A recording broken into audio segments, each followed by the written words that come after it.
second, and bam.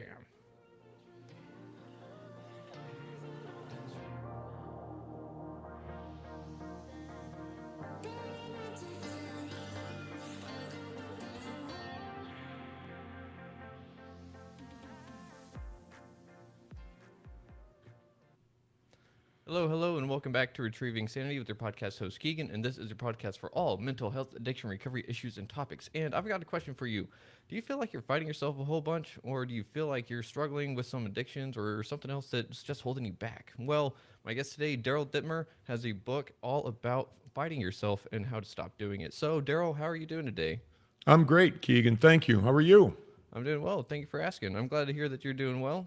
So why don't you tell us a little bit about yourself, like where you're from, what your background's like, and what inspired you to write your book about fighting yourself? Sure. Um, well, my background is the Midwest, and my dad was a mechanic. My mom was just took care of us kids. I have an older brother and a younger sister. I'm the middle child. I don't know exactly what that means, but I've heard many things over the years. And it was I guess a fairly typical Midwestern upbringing. My dad was a Korean War veteran, a fairly tough dude. My mom was also quite tough. She came from a Southern family, and I think that equated to some toughness on her part as well. And she also had a difficult childhood. So those things, added into the mix with me in terms of how I turned out. And I was taught Midwestern work ethic. I was taught Lutheranism, Christian values, all that sort of thing. And I was handed this box of stuff as a kid, as I think that many of us are, that, hey, this is what you're supposed to believe. And this is what you, in many cases, have to believe. Or you're in trouble, or you're going to go to hell, or, all of these things that Yep. some of us end up unraveling over the years. So that's from whence I came, and I've unraveled a lot of that over the next 40 years. Okay. So where did fighting yourself actually come into play, though? Well, I had I started drinking, similar to many people. I was 13 years old, and I think I really liked it more than most people, more than most people that I knew. And I started getting involved in drugs and harder drugs, and getting in trouble, and petty criminal activity. And it just went into dealing drugs and lying and cheating and stealing and living a life that I was absolutely not raised to live. And that was how that fight began in me. I didn't know it at that time, but that fight began in me as I was living against many of the things that I was taught. And I'm not talking, I'm just talking basic honesty and basic decency and basic kindness and all of those things that I forgot as I was chasing the next drink, chasing the next drug, chasing the next high, chasing the next, exciting thing, whatever that was. And normally the exciting thing for us at that time was damaging property or stealing or, whatever those things were. So that was where the fight began with me. And then I got, for lack of better terminology, there was an intervention done with my parents and me. They asked me to go see a drug counselor. I ended up doing it after great consternation on my part, and I went into drug treatment January 3rd of 1985. And somewhere in there, I started to recognize that I could actually live a life that was different. I could live a life that I could be proud of. I could live a life where maybe there was a chance at me being happy. Maybe there was a chance at me being content or fulfilled. And I'll end with this in terms of that particular question, Keegan, but but I found a mentor Okay. in the 12 steps. I got involved in the 12 steps, and I found a mentor, and his name was Bud. And as I was whining about something going on, one of my problems, one of my issues, which were many at that point in my life, and he said as he watched me fight things, he said, Daryl, when you stop fighting, the fighting stops. And that was where I was introduced really to the fact that my entire life to that point had been about fighting myself. And to change my life, I needed to learn how to change that within me. Yeah. Yeah, that's for sure.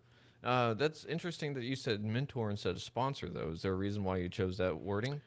Well, I think a lot of people don't necessarily understand what a sponsor is in the 12 steps. Some do if they've had exposure to the 12 steps. I think more people relate to the word mentor.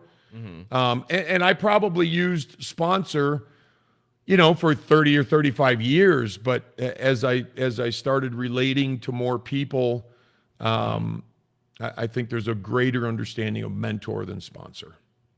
Fair enough. I would definitely say the mentor would be someone that is outside of the 12 steps, and someone that is teaching the 12 steps alone would just be a sponsor. Sure. Fair enough. Yeah, sure.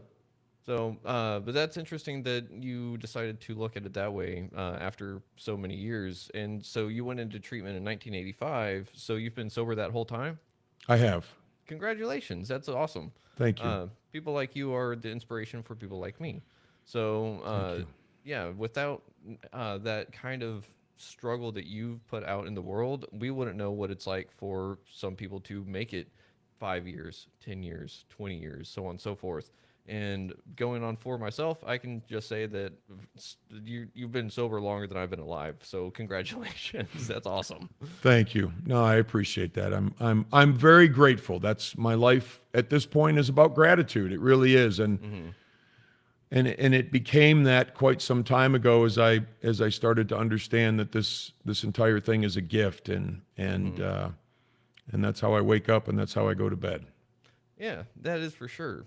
So whenever we're talking about gratitude and stuff, a lot of it comes from the whole aspect of what we get, right? Or what we have, and we're trying to be grateful for it. We're trying to remind ourselves that things aren't always that bad. So I think in a different light, though, you're kind of putting your authorship as a 12 steps, like an extension of your 12th step. Would you consider that so? Absolutely. Absolutely. And the interesting thing, if I could just expand on that a little bit, I think that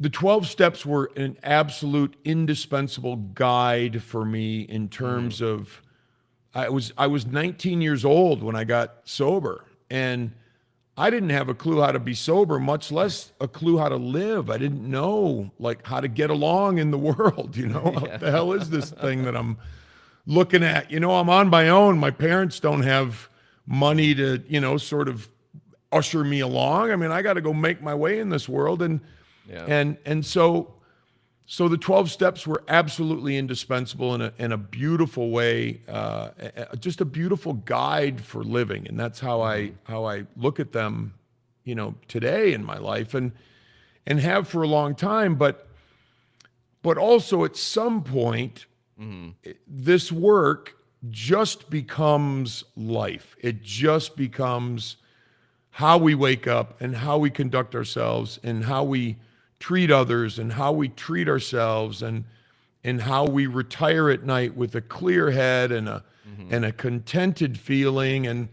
And so the gratitude for those things for me is not as much about what I have outside of myself, because the 12 steps are designed to sort out what's inside myself. Yeah. Inside my head, inside my heart, inside my soul, all of those places, if you could call them places. And so what I want to give other people is how to find that contentedness inside of ourselves. And that's what I've tried to do with my books. Okay.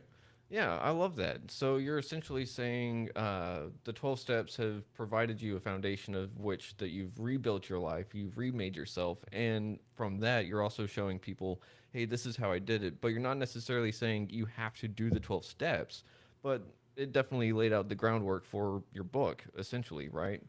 So is it just like 12 chapters long? No, I love that question. No, it's not. My first book is really a memoir. It's my story. It goes into my upbringing and dives a little deeper into the story, which the story of meeting Bud, my sponsor, all of those things, and just kind of takes the path of my life. And then I would say that's probably 75% of the book is Okay. some of the madness, or a lot of the madness, and a lot of it not madness. A lot of it was just me madness, right? Like Yep. the whole world isn't screwed up because I'm screwed up. I'm screwed up, and then the world becomes less screwed up. Maybe not nowadays, but but as I get better, my perception of the world changes, and.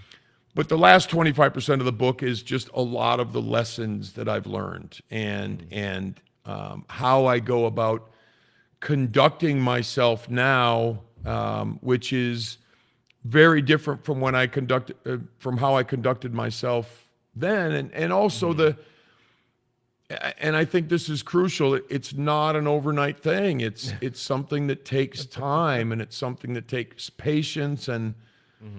I look at everything as a muscle that we have to build, whether it's breathing practice or quietness or patience or determination or perseverance or hope or all of those things are things that we have to practice. Gratitude is a muscle. Yep. We have to practice over time, but it's not about getting from here to here.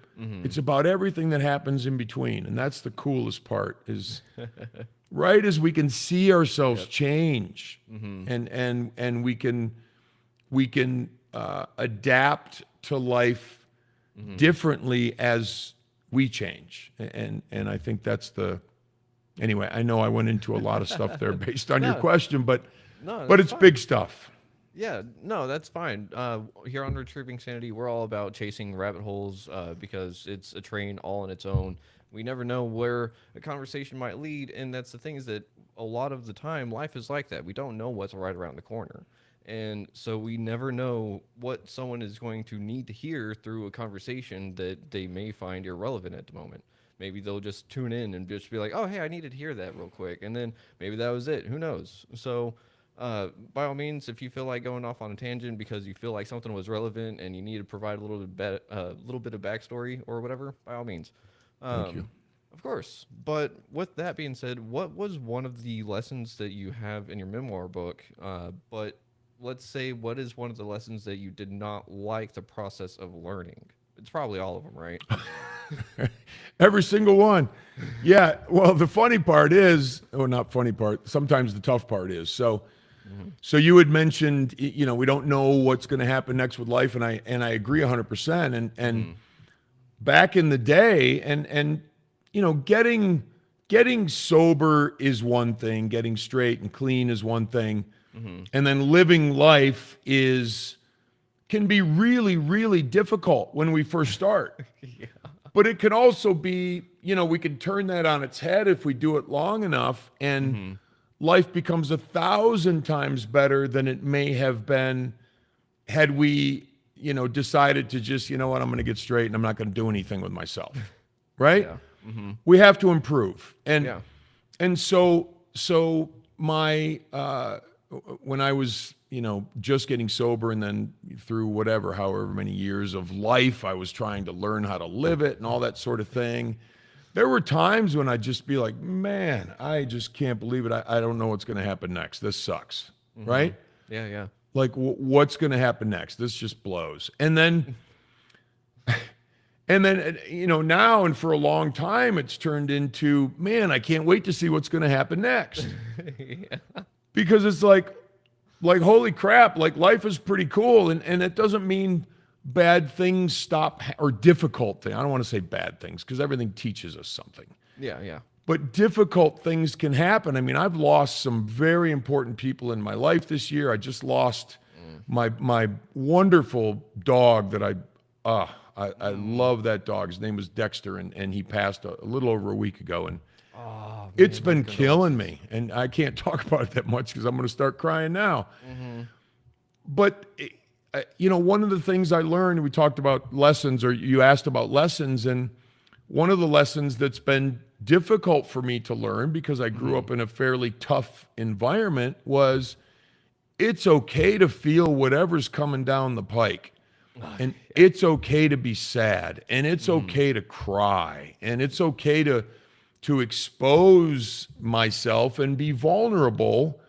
Not as just like, oh, I'm going to start, crying on the bus, and everybody's wondering what's going on with me, but in situations, that I can start crying in front of my wife. I can start crying in front of my boys. I can, and everybody's cool, and I don't feel judged, and I don't feel like, oh, I can't do that, and that's a big lesson. Some of the things that I think were another one that was difficult for me was honesty. And that may sound weird because honesty is like, well, you just got to tell the truth about stuff. But True, but I got to tell the truth to me. That's the big one. Yeah. Because I have to tell the truth to Daryl and about every aspect of life. So part of the book, my first book, is about treating my body, my mind, my heart, and my soul correctly. Yeah. And with honor and honoring every part of myself. And so what does that mean? That means I need to eat right. That means exercise is a good thing for me. That means things that I discover about life that I know are better for me than what I had previously been doing. I need to be honest with myself and implement those things. Because, and I mean that with body, mind, heart, and soul. I don't, it's not just what we eat, but it's everything. And I think a crucial part of this sobriety and recovery and sanity thing is I can't lie to myself and do things that I know are bad for me and continue to do them. Yeah. And that's a tough thing. That takes time, and that takes sometimes, and the reason those lessons are hard is because sometimes it takes bad consequences for me to get it. Yeah. And I'm a big believer, and I've seen it happen in my life for a long time. If I don't change, life is just going to be handing me that stuff again and again and again and say, oh, you didn't learn? You suck. Here you go. Here you go. Here you go. And that's how it happens. And that's how it happened to me. And so anyway, I hope that helps expand on your question a little bit, just in terms of the hard lessons. I've never learned a lesson because it's been easy. Yeah. Every lesson I've learned is because I've had some kind of consequence that is helping me to change if I listen. No, if you listen, that's the key word, right? Right. And that's how you break that pattern, though. And it sucks, though, because that honesty really does have to be that self-honesty, because we can tell the truth to ourselves at a different level every time I think we go deeper into our healing journeys. And I think that after a certain point, there is that, like, as objective truth as we can get, where it's like, oh yeah, this is exactly what happened, and this is my part in it, and this is where I can do different next time. But I think the important part is to not beat ourselves up whenever we recognize that truth, whenever it's like, oh, I did do this, so yeah, like, that was a part of me, but it's not I'm a fuck up, it's just I fucked up. So, Right. 100%, man. I could not agree more. And there's a chapter in my book. Maybe it's not a chapter. It's one of the lessons I've learned. It's in the beginning of the book, but I had to learn how to turn off the ass kicking machine when I first started around the 12-step tables. And that's what they called it back then, the ass kicking machine. But it's me duking it out with me and right and telling myself, oh, you suck and you don't know how to do things and you're a bad person and you're this and you're that and why did you do this and why did you do that and as you mentioned, as we go deeper, it gets a little different because I can pounce on like, oh, you shouldn't have thought that, or oh, you shouldn't have felt that, or wow, you can't, you're a person living a spiritual life. You're not allowed to blah, blah, blah. And I can beat the shit out of myself. Yeah. And part of the when I stop fighting lesson is I can turn the ass kicking machine off. And sometimes, you just got to turn the volume down a little at a time. And then at some point it can go off and I can be in the windshield as opposed to the rear view mirror. I can continue moving forward as opposed to looking behind me and saying, oh, I regret that, or I feel guilty about that, or it's just stuff that happened. And as long as I'm committed to doing better and being better, then the entirety of my life will change, and I don't have to carry that guilt. Yeah. So that is a first time hearing that term for me, even though I've been in the rooms, just ass kicking machine. I guess it's an older term. Too much of a safe space in some places, I guess. But whenever it comes to that end of things, yeah, it's really hard to turn off. And like you said, sometimes it's just turning it down a little bit, like one notch at a time. But that's also the thing, too, is that sometimes it just gets put back to 11 all of a sudden whenever life happens. So how do you stop? Does it still turn on every now and again for you and you just have to like catch it real quick? Or how does your managing of that machine look nowadays?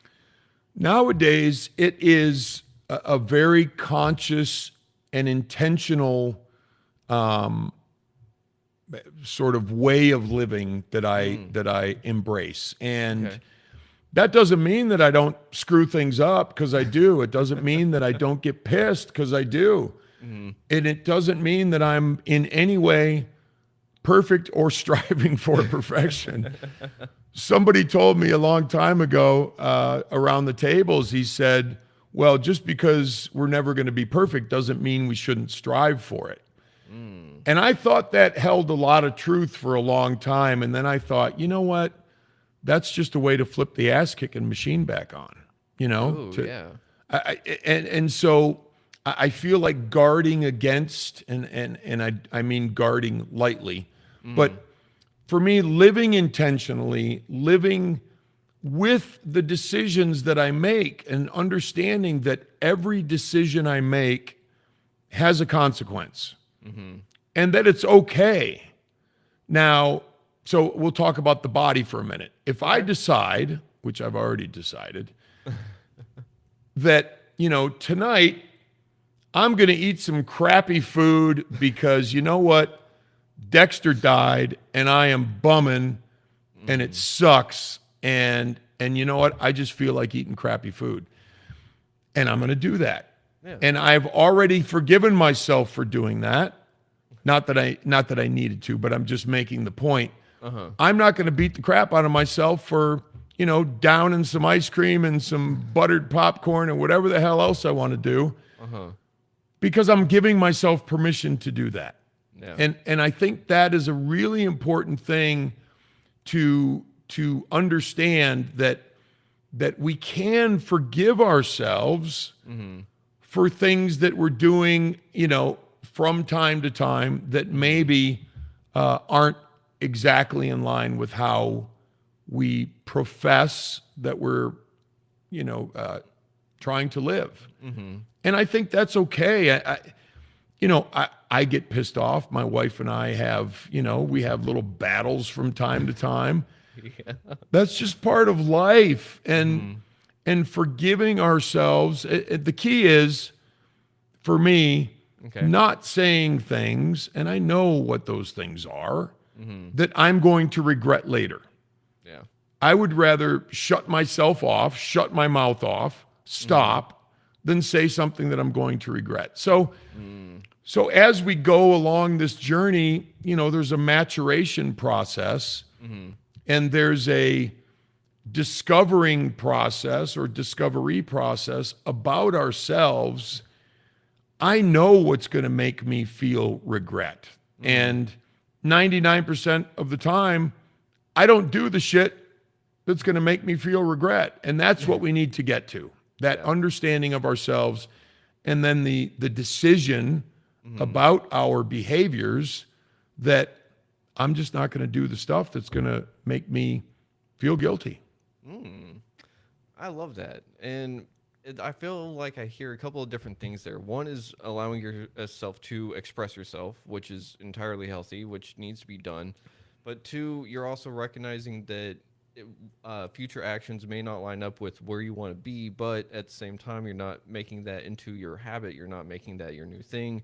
You're saying, I'm human and I'm going to mess up, but I feel this way, so it's okay to feel this way. So I'm going to do it until I don't feel that way, right? But that can be a little bit of a slippery slope if someone takes that kind of mindset and applies it to the wrong thing, though, right? But that's where you're coming along saying you have to really know yourself to a certain point and everything like that. You can't do that and say, I mean, that would be the same aspect of it's better to ask for forgiveness than it is for permission, right? So, right. Yeah. I will move about my day, and I will, there's a bug on the floor or a spider, and I'm not a huge fan, not a big fan of spiders, but I'm not going to kill them. I'm going to try to take a piece of paper and shoo them out the door or out the window. And while I'm flipping out, like, cause I don't want to touch a spider. But so if I were to, step on that spider, I know myself at this point where I wouldn't feel good about it. Yeah. Or this ant or whatever it is. And I know that's kind of a silly example, but it's an example of knowing what's going to, resonate inside of me as the right thing, or what's going to resonate, more from an ill perspective as the wrong thing. Yeah. And these are all things I have to figure out. And it's really important to figure those things out for ourselves. Yeah. Okay. So you're saying to look at life through a lens of discernment. And the only way to get that discernment is, unfortunately, through experience. Right. Right. Absolutely agree.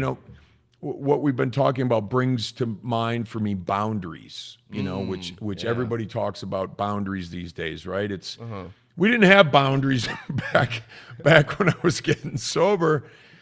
What was taught then was you teach people how to treat you.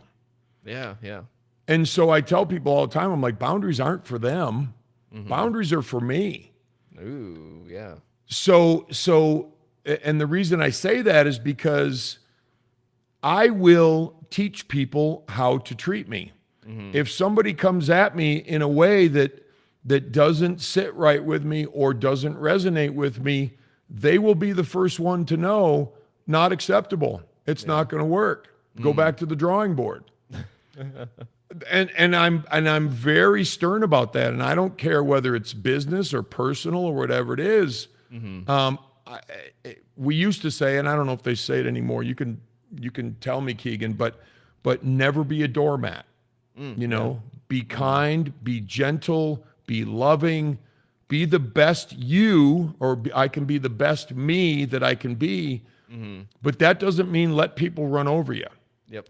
And that's what boundaries are. Boundaries are, you know what? I love you and you're wonderful. And, sometimes you're not, but I'm not going to take that behavior. And so if we're going to have a relationship, please rethink.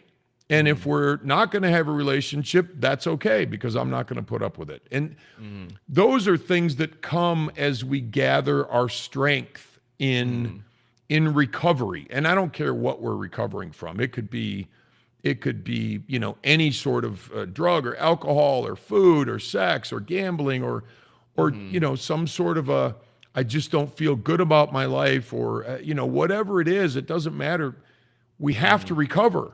Yeah. We have to recover. And as we recover, we discover these things, and then we have to add those into, the mix of our life. And it's interesting because there's a little bit of a paradox here, because the road will get narrower, and Bud, my sponsor, would say that, and I'm using sponsor very intentionally now. Yeah.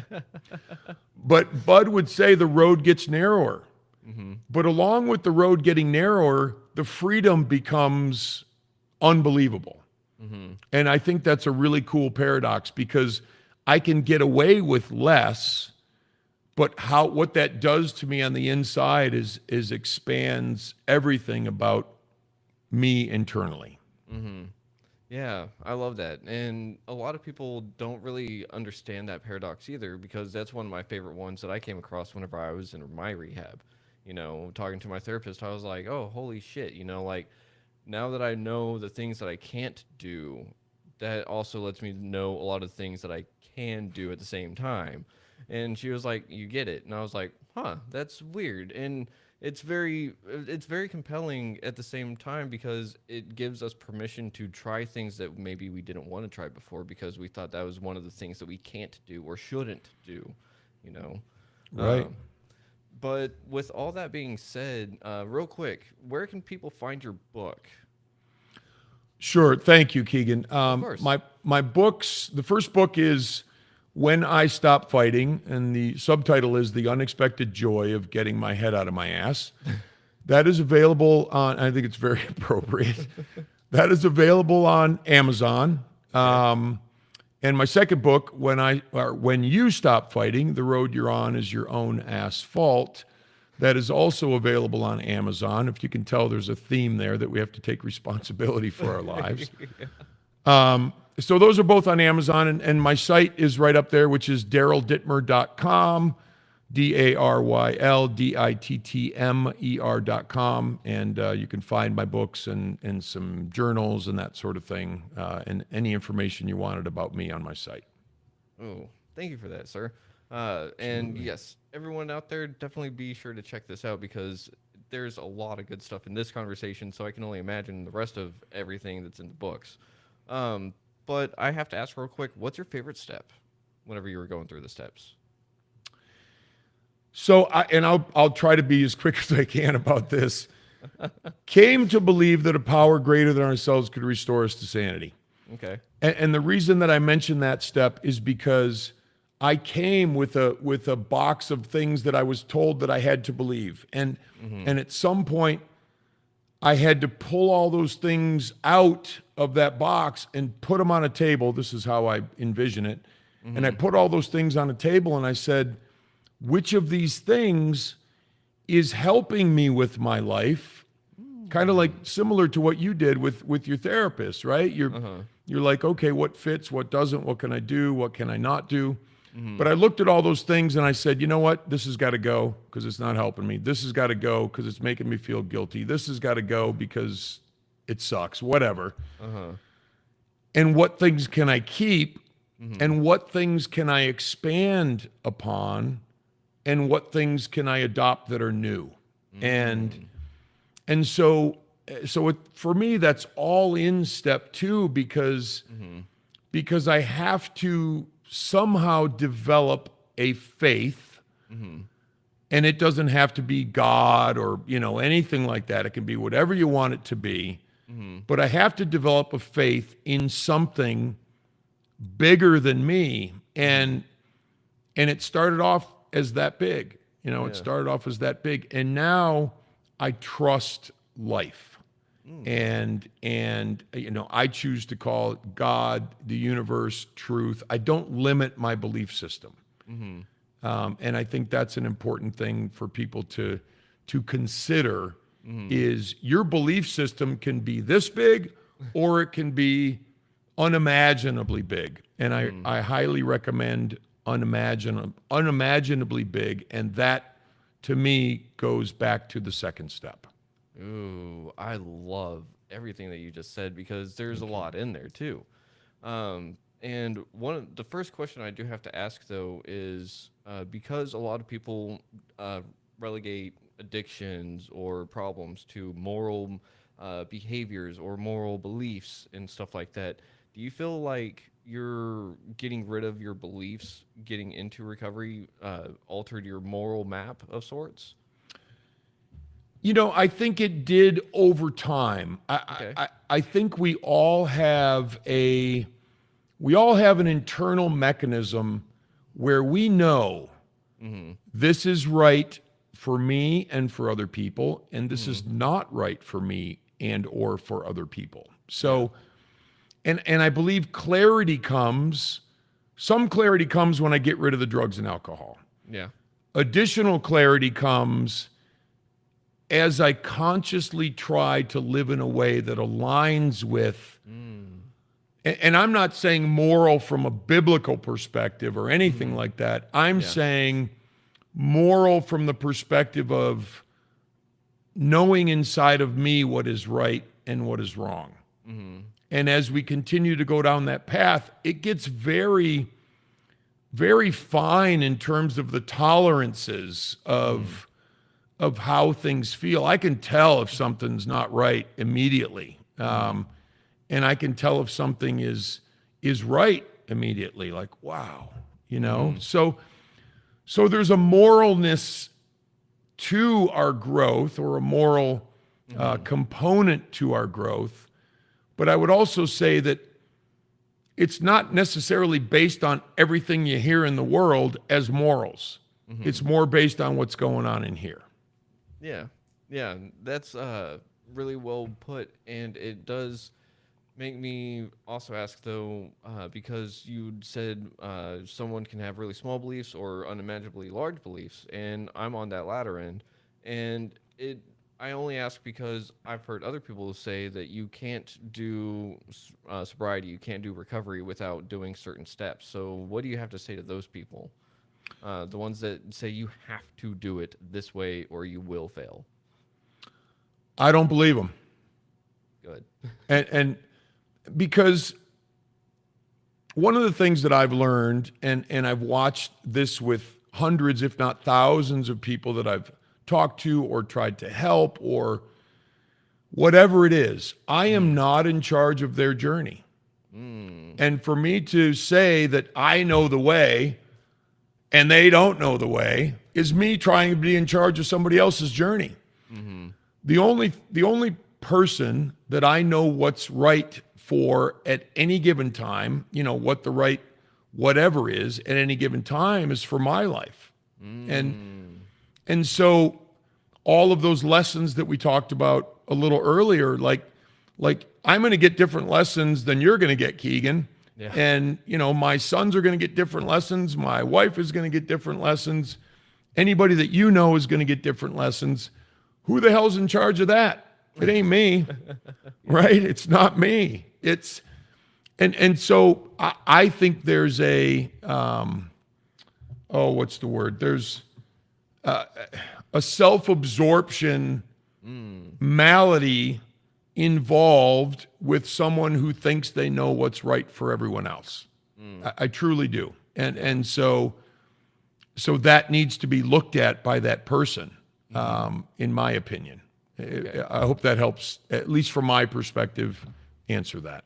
Yeah, for sure. It did. And you raised up a really good point about morals. And you said that what your moral standpoint is necessarily is not what's good for others in the moment, it's what's good for you. And you also said in the moment, and I think that's really good to highlight, because a lot of the times morals aren't applied to a situation in the middle of the situation. It's applied to it in hindsight, going like, oh, did I act right in according to my beliefs? Not I acted in this life-threatening situation in this way because that was a moral thing to do. It was, no, I had to do it, and I may regret what I did, but I also had to do it at the same time. So, but you're also saying in some situations like that, where you may have to do something against your own beliefs, you're saying that this also is a way to not fight yourself in that regard too, right? Yeah, I think one of my favorite words in the English language is allow. And Ooh. I put something in my phone the other day. Let me just look it up real quick if I Okay. could, because Yeah. things come to my brain all the time. So here it is. What am I doing with my life? Am I attacking life? Mm-hmm. Am I resisting life? Or am I allowing life? Ooh. This is all third book stuff, so sneak preview. Okay. Excuse me. Anyway, You're good. so what that means is I am in much better physical, mental, spiritual, and emotional shape if I allow life to just allow it to happen. Mm-hmm. And without judgment, without condemnation, and not to say that we don't do those things, Mm-hmm. but one of my good friends, who's also an author, he says, life knows how to life. And it's so true. I don't have to think about breathing. I don't have to think about my heart beating. Mm-hmm. I don't have to think about the planets moving. I don't have to think about gravity working. I don't have to think about any of these things. Yeah. They just work. Mm-hmm. And the more that I can apply that to my life, Mm-hmm. the more my life works. Now, how do we apply that to morality, or the question of morality? And as regards me, because I think there are some universal truths that are important for sure. Yeah. But in terms of how I'm experiencing life and reacting or acting toward life, and in my little microcosm of me, I'm either allowing life and sometimes giving myself permission to do things that aren't necessarily like, the perfect thing. Right? I mean, we have to do that sometimes. Mm-hmm. I truly believe that, because I know I'm going off a little bit, No, but you're good. You're good. we are, as a person who has an addictive personality, as in a person who's, if you're going to classify me, you say like, oh, that dude's type A. That's just how I am. And I think a lot of us are built that way. I think a lot of people in recovery are built that way. And so can I take something and take it to the nth degree? Absolutely, I can. I have that capacity. I'm really good at that shit. But how can I learn to allow myself to slow down?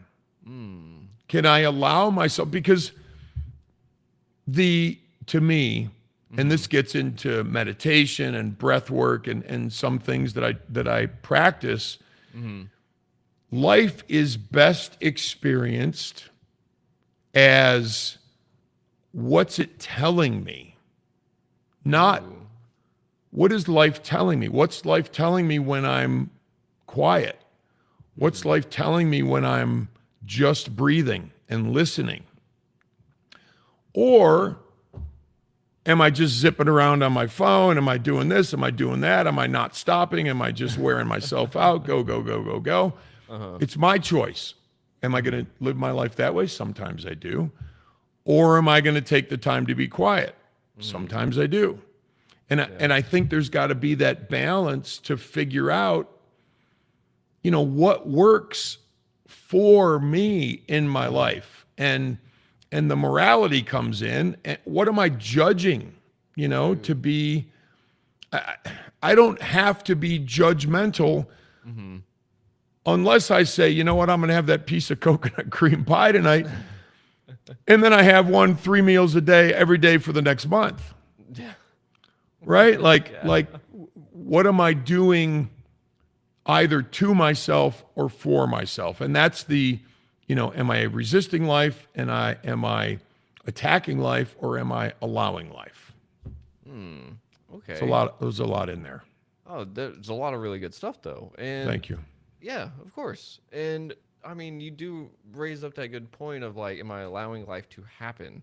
And I mean, I had a literal moment of that this morning myself because I was sitting here going through, going through Reddit, going through Facebook, and I was like, what am I doing? Like, I need to actually do something with my weekend. I need to be a little bit more productive, and not the judgmental type of way, like beating myself up, but I was asking myself, literally, legitimately, literally, like, what am I doing besides just scrolling for the next emotional hit of like, oh, that made me angry. Maybe I'll find something that makes me happy. Oh, that made me happy. Maybe I'll find something else that make me happy. Oh, that made me angry. I need something else that makes me happy again. And so I decided to just put a stop on that. And there's a little nature spot right outside my apartment. So I just went out there and just connected with nature for a little bit, walked around, and I found some animal bones. And so I was like, oh, hey, that's really cool. I like animal bones. I like just weird stuff. So I brought it up to the apartment. Now I'm like, now I just got to figure out how to clean it real quick. But it did allow me that portion of my day to reconnect with nature. And that's a big part of who I am and part of my identity, because in that stillness, I can hear thoughts that otherwise are a little bit not there. Like the thought that said, look at the ground, mind your step, because you never know what you'll find. And then here I find a little bit of a trinket that I can say, oh, look. So, Awesome. yeah. And, That, oh, go ahead. no, I was going to say that's really cool, Keegan. I mean, that is exactly it. And from so many perspectives, like I'll find myself, the whole book thing kind of got me involved more with social media and this and that. And sometimes I'll be like, I think they call it doom scrolling, right? Yep. Yeah. And I'll be flipping around and I'm like, okay, enough, like just whatever, dude, knock it off. And I'll have to change. But, and like you said, it's, I don't need to chastise myself. And I don't. I just change what I'm doing. And that's completely cool. And it was a perfect example, what you just mentioned. Like, okay, go find some quiet, and that's, there's nothing wrong with either one. But it might be something that I don't want to continue doing if it becomes hurtful to me or other people. Am I doing that and not paying attention to someone I should be paying attention to, or, et cetera, et cetera. So. Yeah, you raise a really good point because a lot of the times, whenever we're self-centered, whenever we're sitting there thinking about everything that we're doing, we're mostly focused on, well, this is how I'm feeling in the moment. This is what's happening to me. Why isn't the world responding to how I feel? And a lot of the times it's because a lot of different factors, whether it's because we didn't teach other people or teach the world how to treat us, or maybe it's because we didn't set the boundaries within ourselves. Maybe it's because of we were led astray at one point and we were taught to believe something that just didn't sit right within ourselves, And so there's a whole lot that is going on with everything in sobriety, and it's an interesting thing because it's not just sobriety that we're talking about whenever we're looking at it through this lens. We're just talking about healing and growing and sadly kind of just maturing. A lot of people don't want to hear that, especially someone that's like, oh, yeah, I'm in my 20s, I'm in my 30s, I'm mature, like, whatever. Yeah. Well, go ahead. I'm sorry. Oh, I was just going to say, so my first question real quick is, do you think that we could have you back on the show in the future? Because there's a lot to go on right here in this conversation, and I know we could go on for a long time, too. We could. I'd love to, Keegan. Yeah, I've enjoyed it immensely. There's, and this has come to my mind a couple of times as we've talked, and so I'll just say it. But in the 12 steps, there's, I don't know if it's all of them, but right, the coin to thine own self be true. And sometimes people, I don't think have heard the rest of that that piece, which is from Hamlet, Shakespeare, and it goes exactly to what you were just saying, but it's to thine own self be true. Well, first, the first part is, and this above all, to thine own self be true. And then it must follow, as the night the day, thou canst not then be false to any man. Ooh.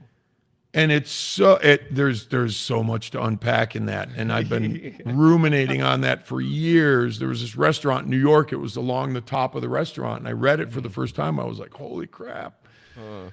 And so I've been ruminating on that ever since. But the bottom line is, and I'd invite anyone that wants to ruminate on that, just stick it in here and let it go. But basically what it means to me is if I'm being true to me, that includes being true to everyone else. It just does. And because if I do you wrong, I'm not doing right by me. Yeah. And because that's one of those things, the resonance, where does it sit? And so anyway, I wanted to bring that up. But yes, I'd love to come back on, Keegan. It's been a riot. It's been great talking. Heck yeah. I'm honored to have you on, and I'm super pleased to hear that you'll come back on. And thank you for elucidating that quote, because that is one of the ones that I think is really prominent to a lot of people's lives without them really knowing it. Because authenticity is one of those things that is promoted nowadays, I would say, and widely so. But the thing is that authenticity to a lot of people just means I'm going to show up how I want to show up. And it's not necessarily saying this is how I'm going to show up because that's how I feel I should show up.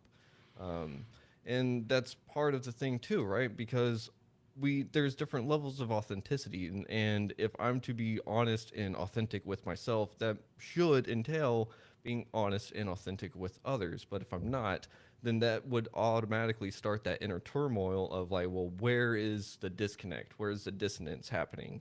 And that is probably what messes up a lot of people, is just sitting there saying, if I feel and believe and think this way, then why did I do this in regards to the situation, this person, or myself even? And I think that that's where a lot of inner fights come from, right? Absolutely. That is the inner fight. I mean, that's, there's a lot of shit to fight with ourselves, but that's a big one because we're not being true to ourselves. And once we're not being true to ourselves, man, the battle's raging. And then if we recognize that and then we, chastise ourselves for that, that's more fighting. Yeah. You could just take that down any number of rabbit holes. So yeah, there's the fight can go very deep and the fight can get very subtle.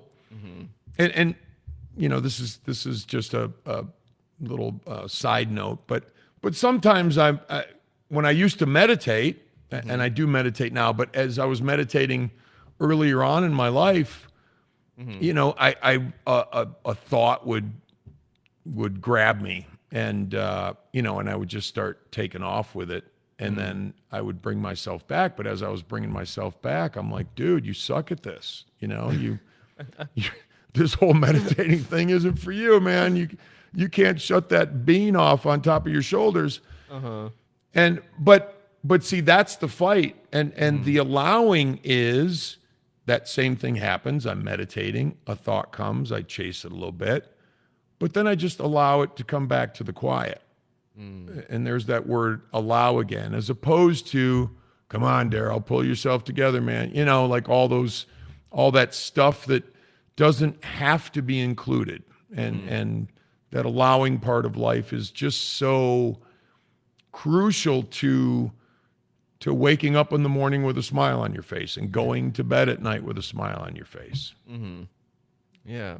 And I think right there is also allowing yourself to feel whatever it is you're feeling in the moment. Absolutely. Absolutely. That is, and it's very tempting.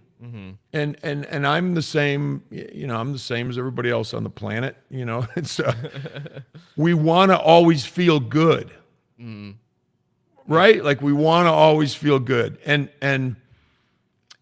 there was a time in my life where I was so sick of feeling bad that I just wanted to feel differently. And I found out that what allows me that thread in my life of not doing this, like where it can just kind of be cool and chill. It doesn't matter, for the most part, like, good stuff's going to happen, bad stuff's going to happen.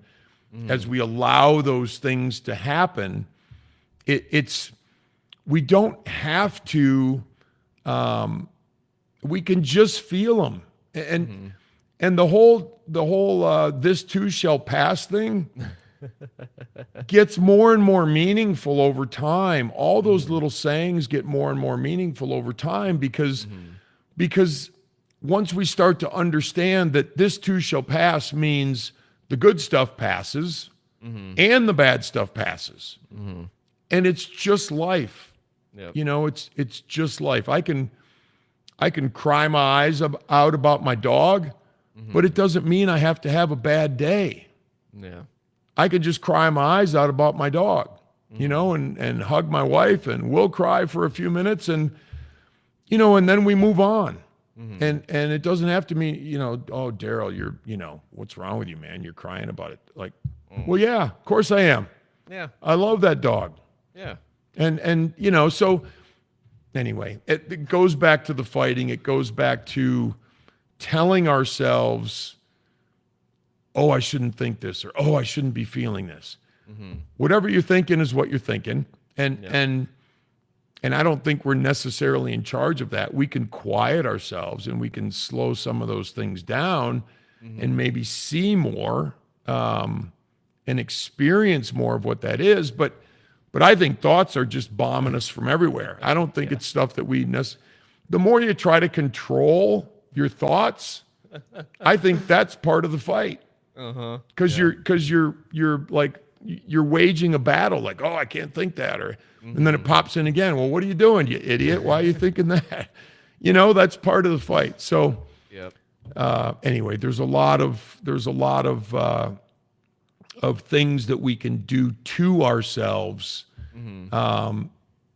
that we don't have to do, and much of my message is really that, like, let's start exploring what we can do for ourselves as opposed to chastising ourselves for what we think we're doing to ourselves. Yeah. And I think that that's a beautiful way to look at life too, because I think that it's a message that I needed to hear a long time ago, you know, and I think that's one that not a lot of people hear nowadays. So thank you for getting that message across. Of course, you're welcome. Of course. I got one more question for you, if you don't mind. Not at all. Alrighty. So, Daryl, the name of this podcast is Retrieving Sanity, and we explore how all facets of living life impact mental health. Looking back at the incredible motley adventures of your life, what does retrieving sanity personally mean to you today, and what's one practice or perspective you believe is crucial for anyone else on that journey? I love the question, Keegan. I really do, because I was thinking about retrieving sanity before we started talking, because I love the name of the podcast. Thank you. And I was thinking, for me, I thought, is it retrieving sanity? Is it restoring sanity? Is it creating sanity? You know, how does that sit within me in terms of how that applies to my life? And I like retrieving sanity because I feel like we all started, and I mean started, you know, when I was this big, sane. That's my personal opinion. Yeah. And life starts to happen, and it's more difficult for some, you know, whatever that means. It can be tougher for some coming out of the gate. It can be less tough for some coming out of the gate. It can be unbearable for some coming out of the gate. But I feel like life hands us, and this is, again, what we're not in charge of. Life is handing us this stuff. And in my experience, life handed me what it handed me. And at some point, I had to understand that, you know what, it's on me to, and I like visualizing this sort of internally, but it's up to me to reach over and retrieve the sanity that I came in with. Because I'm going to go down a little bit of a rabbit hole here. Go for it. Sobriety to me, and recovery to me, I should say recovery, because it's about recovering. a lot of it's about taking out the garbage. Yeah. A lot of it is about what is not working that I need to discard, whether it's other humans in my life, whether it's the way that I perceive or perceive things, or what I allow to happen in my life that I could change. Mm-hmm. Am I engaging in behaviors that I need to do differently? Am I, it's that part of that razor blade that gets narrower. And so, but I've gathered, I think of the Beverly Hillbillies, right? Their car, it's just full of stuff. Yeah. And so a lot of times when we get sober, or we come to a place where we know that we need to change, we've got a Beverly Hillbillies mobile full of stuff that we need to discard. Yeah.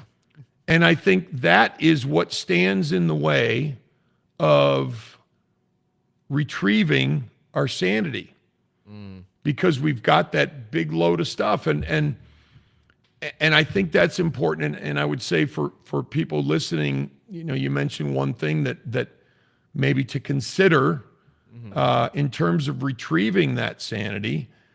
I think it's to understand that we don't have to end our life or go through our life with the same belief system that we came into life with. Because a lot of that belief system is included in the Beverly Hillbillies mobile full of stuff that we're carrying along with us. And so we need to sort it out, and we need to find out what works for us, and we need to put time into understanding that we can change. And I'm going to go down something else, but I think this is really crucial. Okay. We're allowed to be fulfilled in our lives, and we're allowed to be contented. And I don't use happy because I feel like happy is a little more fleeting. Yeah. But contentment and fulfillment with who I am is absolutely possible. Yeah. And I don't have to wake up feeling angst, and I don't have to wake up feeling upset, and I don't have to wake up feeling stressed. Yeah. But there's work that goes into changing those things about me, or about my life, or about, and I'll just say this because it keeps coming into my head. If there's a job that I'm just miserable at, my dad worked for 42 years at General Motors, being a mechanic. Ooh. But that's what people used to do. And I don't think it was fun all the time. Yeah. And and he worked a lot of overtime, and to support his family and that sort of thing. People will do that for 40 years and stay in a place that they don't like for a long time. And I mean this as respectfully as I can mean it, but you don't have to. You don't have to stay in situations, whether it's people or jobs or whatever. You might have to for a period of time, but life can change, and we're in charge of changing it. Yeah. One more point, and I know I'm going off. No, you're good. You're good. Blame is poison. Ooh. And the more I can learn to not blame my neighbor or my sister or my job or whatever it is, and take responsibility for making changes to certain aspects of my life that require that attention, I'm getting those messages for a reason. Yeah. And the more I resist those messages, the more I'm going to hurt. The more I respond to those messages and perhaps change something, the better my life is going to get. So how do I retrieve sanity? All of that stuff. And there's a lot more, but we're allowed to have a life that we love. And and I just want everybody to know that you're allowed to have a life that you love, and it's just a matter of finding out what that is, and the journey is the exploration is the beautiful part of that. I love that. I'm hearing a lot of different themes there, but I'm hearing like to explore, to find what is right with one own self, and to really just have fun with it too. I think is another thing I'm hearing, and there's to have fun. So, Absolutely. Crucial. Absolutely crucial. And I'm going to make this really quick. okay. I'm fine with time, but I don't know what your your time is. So, and I'm not a biblical guy, like I'm not a religious guy at all. But there is a verse, and there are verses in the Bible that are a lot of wisdom. Just like there are passages in Yep. any book that's wisdom, and that's how I look at it. But Yeah. there's a verse that says, "Unless you become like little children, you cannot enter the kingdom of heaven." And to me, heaven isn't a place. Heaven is in here.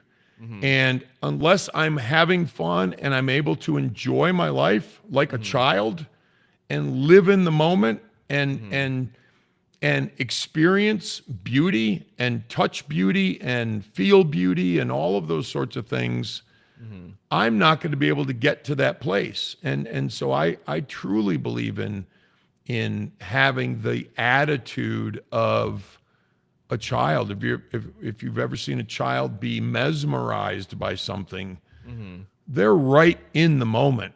Yep. And am I taking the time, like your animal bones, and being in nature? Am I taking the time to be in those moments? And those are the crucial moments to reverberate throughout the rest of my time. Ooh, I really like that. So whenever you get those moments that really resonate with you, reflect on those. So Absolutely. I love that. Well, Daryl, we are at the end of this episode, unfortunately. So everyone out there, thank you for listening to Retrieving Sanity on WDJY 99.1 FM. And as always, go on over to YouTube for the up-to-date episodes, Spotify, Podbean, wherever else you find podcasts. And don't forget to go to Daryl's website. I'm going to pop it on the screen one more time for anyone listening and slash watching. And for anyone listening later on, it is www.DarylDittmer.com. That is DarylDittmer.com. So, Daryl, we will see you on in the future. And I thank you very much for just being on today, sharing your wisdom and your experiences with us, because you're helping make the world a better place. So thank you. Thank you, Keegan. I really appreciate it. All right. And thank you again. And everyone out there, much love. Wait, I forgot to say, everyone out there, love yourself if you can, love others if you can, but you got to love yourself first. So with that being said, we will see y'all next week, and y'all have a great rest of your day. Shalom. Thank you. Yep. Thank you.